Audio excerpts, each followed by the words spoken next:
Greetings and welcome to CRT Gaming Podcast, episode number 35, Star Fox 64.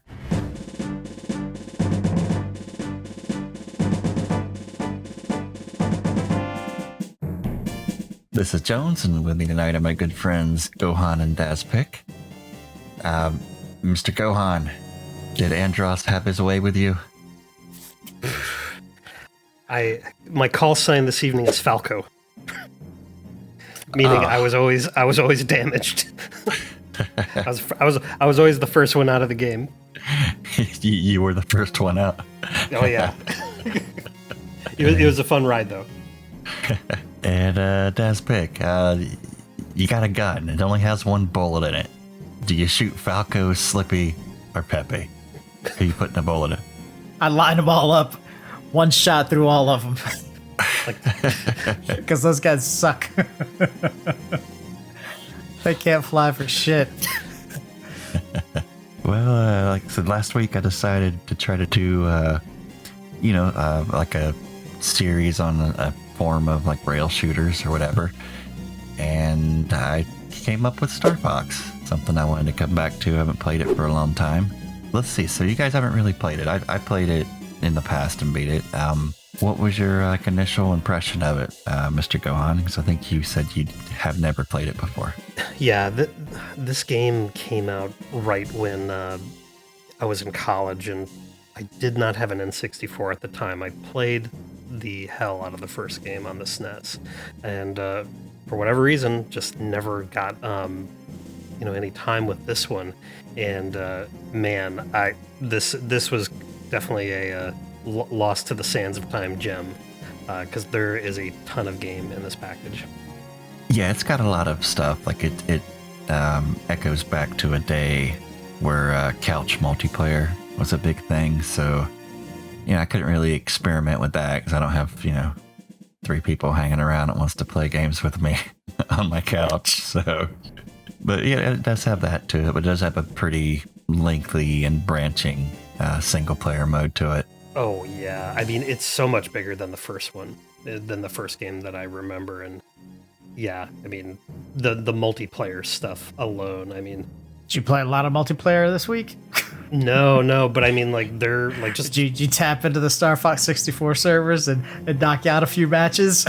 I tunneled into a private Star Fox server that's still going. No, but I mean just checking out what is in there. I mean like there's 2 games that people really 3 games strongly associate with the N64 with multiplayer. It's like GoldenEye, Mario Kart 64, and this game, and this game definitely deserves the credit for bringing that.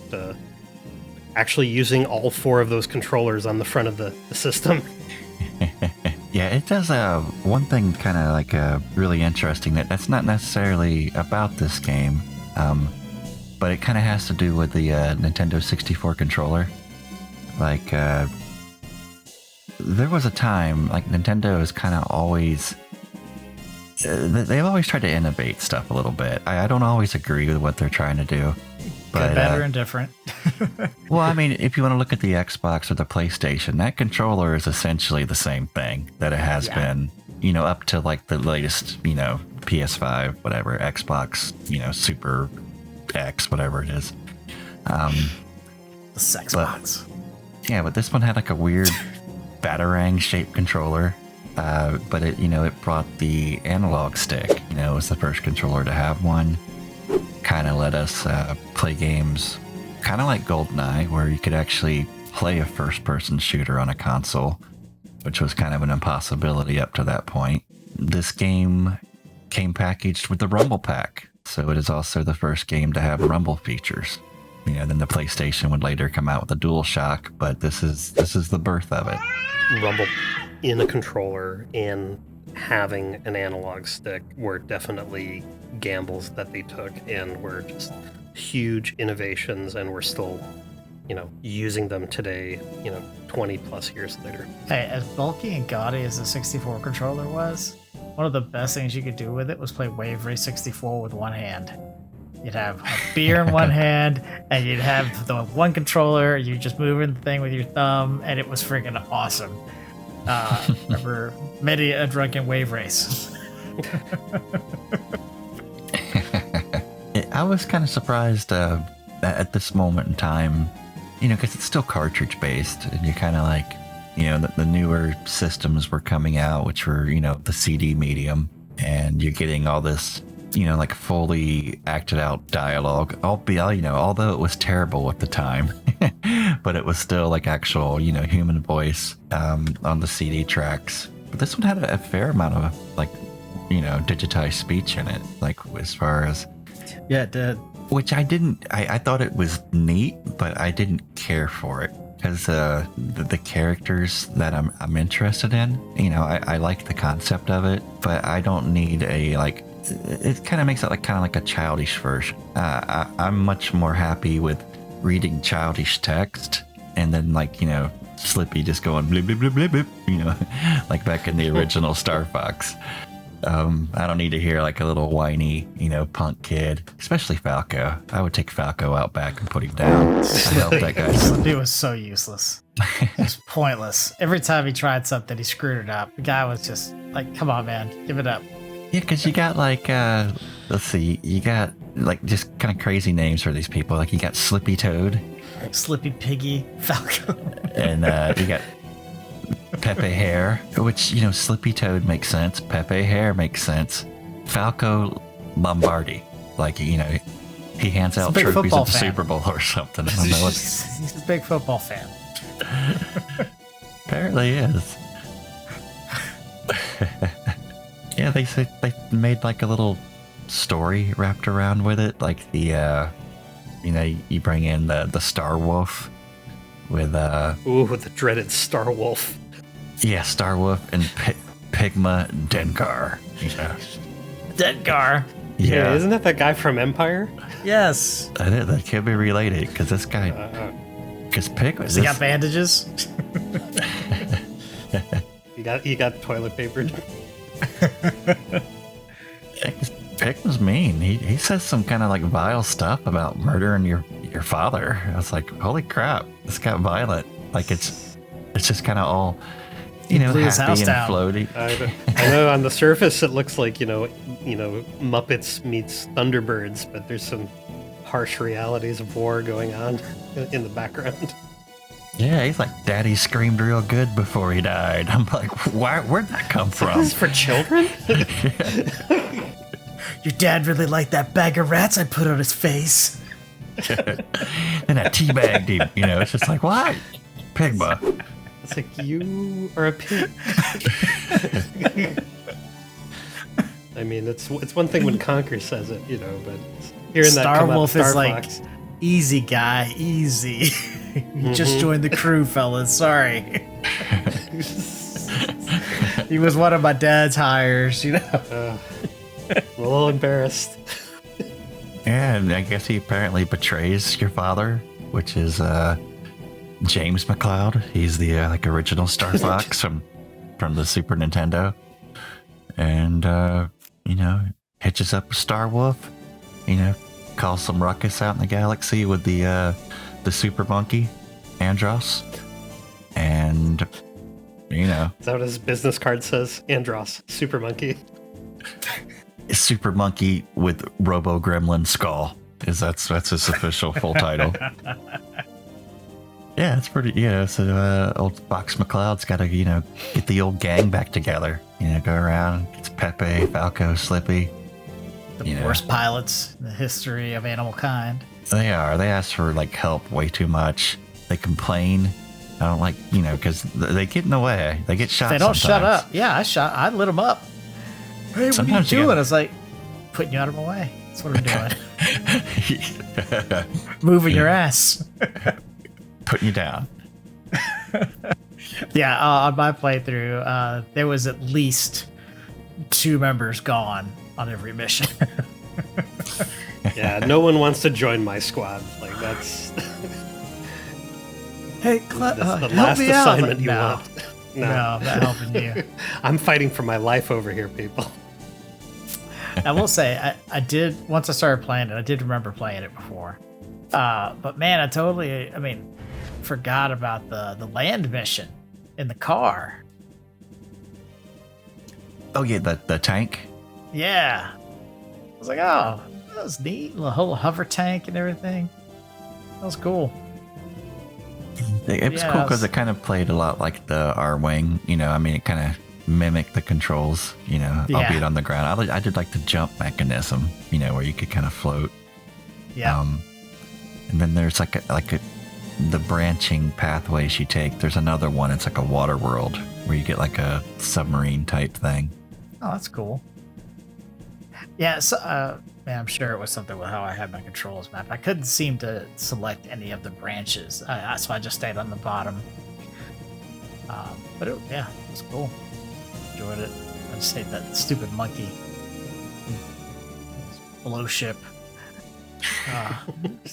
Yeah, I mean, this game had, being a fan of the first game, this one had some pretty awesome innovations in it with the tank, which seriously, they did a really good job of just mapping the Arwing's controls to the tank, and the tank was so much fun. It almost made me want to play a Blaster Master game, with that as the, kind of way of controlling the vehicle, because they did such a good job at that. And, the game that Star Fox, reminded me of back in the day was Space Harrier, always moving forward, patterns, but it had cool, 3D graphics, and it had the bombs and, the overcharge and all that kind of great stuff. But the thing that I thought was a really awesome innovation in 64 and Star Fox 64 was just the kind of arena style fly anywhere, because it showed how well the game was designed for that as well. It just wasn't a good corridor or rail experience, but it also lent itself pretty nicely to that kind of Coliseum kind of style shootouts that you've had, against some of the bosses. What I liked was the trench run right before you get to Andross. You're chasing that monkey. Oh yeah. And it's totally the freaking trench run. I was like, oh, look at that. Threw some Star Wars in there for me. Yeah, it had some cool little maneuverability moves you could do, like the you do the U-turn or the loop-de-flip. But it was I went back and played the one on the Nintendo or the Super Nintendo just to kind of refresh my brain on it a little bit. Oh, from the Super Nintendo. Oh yeah. Oh, huge. I mean, it's the Super Nintendo one was just held together with glue and goodwill, man. Yeah, it's turning out maybe 8 to 12 frames a second. It's rough to go back and play. It really is.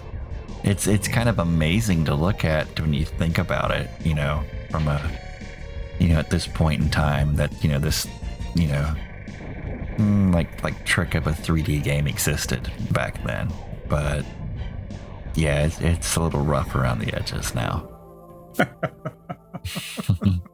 I just thought the bosses in this game were pretty amazing. I mean, all things kind of considered, there was a ton of variety in their patterns and shooting their weak spots, and they, of course, transformed, and a lot of them did kind of last-ditch kind of attacks as they're going down and stuff like that. So it definitely was always an exciting way to kind of end a mission, and gave sometimes a cool little glimpse into the background story.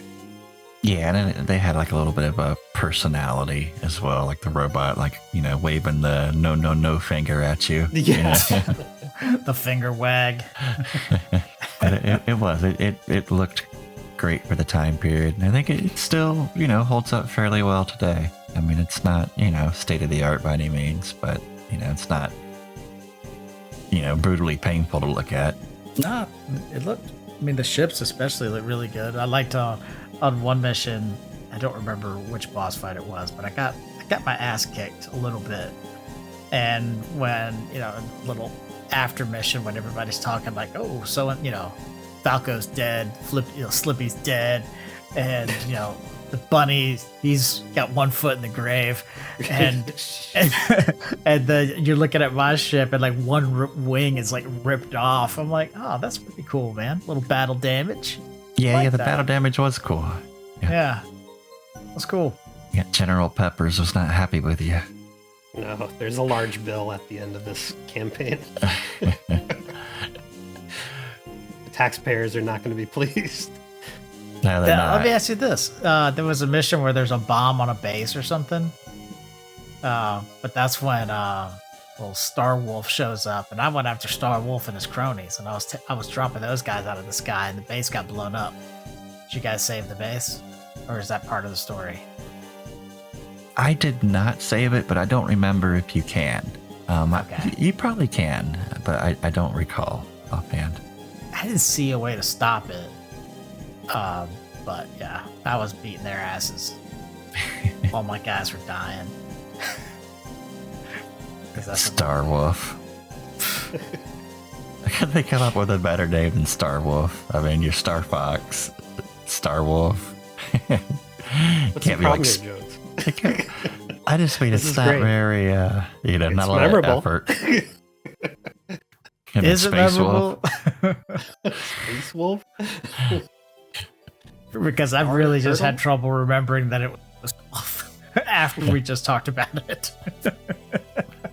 I mean, it's like Trevor McFur. It's like, is he related to any of these people? Mm-mm. It probably is Trevor McFur. That is a memorable name. It is. Trevor McFur in the Crescent Galaxy, man. The Crescent Galaxies, man. You want to go check it out until you do, and then you realize Trevor that McFur. was a mistake. That was a mistake. Star Trevor McFur. We need to. It doesn't just have the same ring. Just all the Jaguar games one day. Not one day, like, over the course. Suffer through the pain. I don't know, man.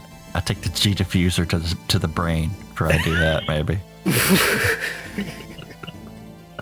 We need Kasumi Ninja. Oh, that was such a wretched, horrible. The only thing I'm thankful for about the Jaguar is I never purchased the CD add-on for it. That's. Oh God, me too, man. Oh, the toilet seat. That was such a terrible. The Jaguar looked like a toilet seat with the CD thing on it. I'm sorry, nothing compared to a Sega Nomad with a 32X plugged into it and an X-Band plugged into that, so you could play mobile Street Fighter. The Tower Power. Power, baby! It was amazing. That was necessary.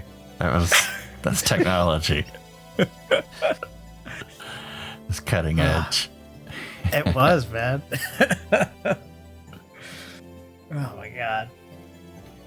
Yeah. It's on a 14.4 modem. Anyway.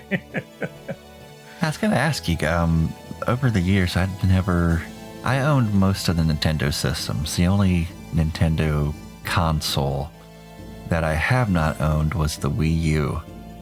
And I skipped that one. Yeah, and I know Gohan had one. Did you ever play Star Fox Zero that came out on the Wii U? No, I didn't get a chance to check that one out. I was kind of checking into that because over the years there was back on the GameCube, there was a Star Fox Assault they made, that Namco made. Visually it looked okay, but it wasn't really like a true Star Fox game. Didn't have the Nintendo magic. Yeah, and then they did the Star Fox Adventures game where you just, whatever that was. Whatever that was, because I've never played it. You beat other animals to death with your staff. But appeals to a certain band of the internet fan base. But Star Fox Zero appears to be furries. Like a retelling of the Star Fox 64. That's and cool. It looks really good. I mean, as far as visuals go, I said I didn't have one, didn't play it, so I thought I'd ask. But might be something to look into if you enjoyed this game. It looked really good. No, I definitely enjoyed kind of going down memory lane with this, and I bet right now you could probably find Star Fox Zero for a song, it used.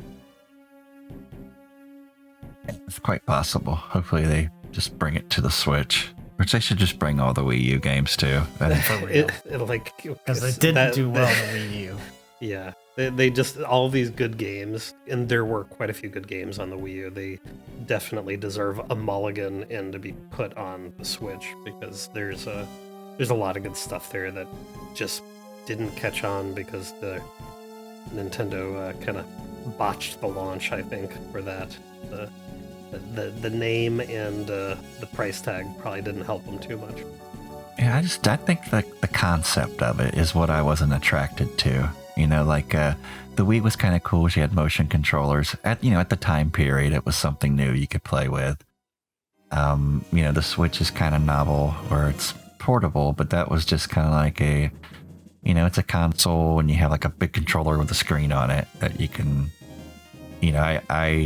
I don't need a controller with a screen on it because no one's getting on my TV when I'm playing games. I ain't got to do that. Whereas I see that as quite one of the best features. The controller with the screen. Oh yeah, it's a parent feature. Yeah, it is a great parent feature. I'll give it that. Yeah, that's pretty awesome, because there's a shitload of people at my house, and they all want to watch shit, and I'm like, yeah, that's great. Watch your shit. I'm gonna play some Zelda or some Monster Hunter or just something other than this shit that you want to watch. So yeah, I like that. These kids are all spoiled. They are. They need a 5-inch black and white TV. Just 5-inch. 5-inch. 2-inch, son, with a magnifier. On like a Casio watch, like Inspector Gadget. The crazy watch. I wish I was joking. Oh yeah, little portable. There's old black and white portable televisions that had little RF connectors on it, so you could. Oh, totally. Get creative back in the day. I'd be Shadow Dancer on a tiny ass screen, man. In black and white. And then I upgraded to like a 19-inch color TV for Christmas, and it was like the most amazing thing I'd ever seen. It was beautiful. Yeah, I remember like when granted this is much later, but if you had like a 32 or 36-inch CRT TV, and it was just like, this is what God watches TV on, Yeah, and you could go down to like Best Buy now and get like a budget 75-inch TV for like $500 now. It's stupid. Oh, yeah.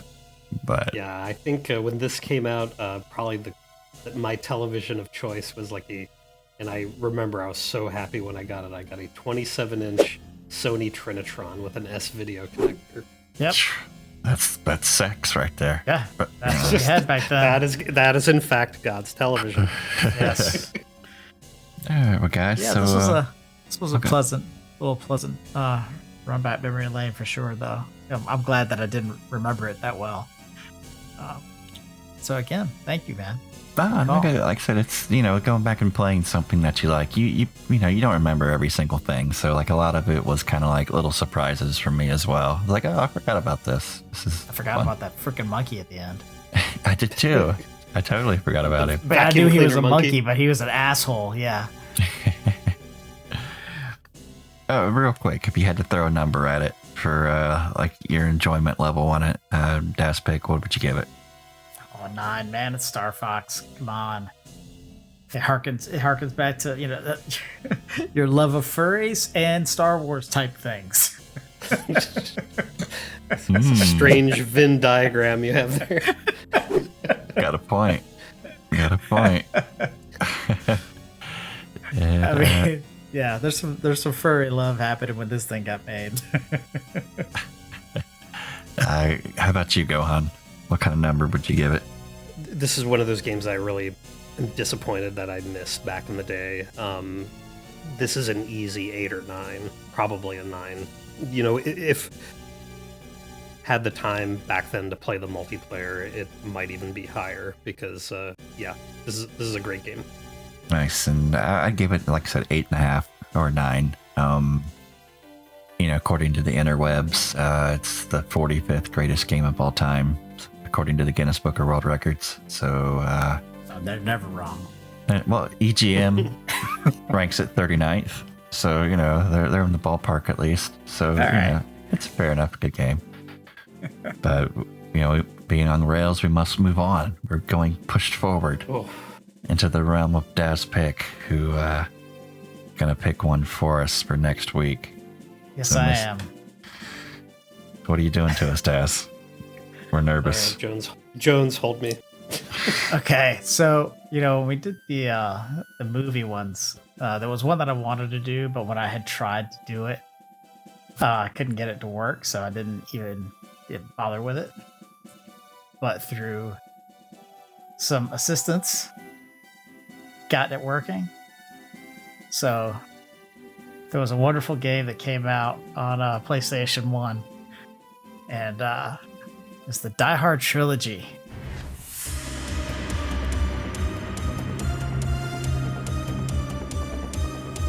Oof. And in the Die Hard trilogy, Yippee-ki-yay.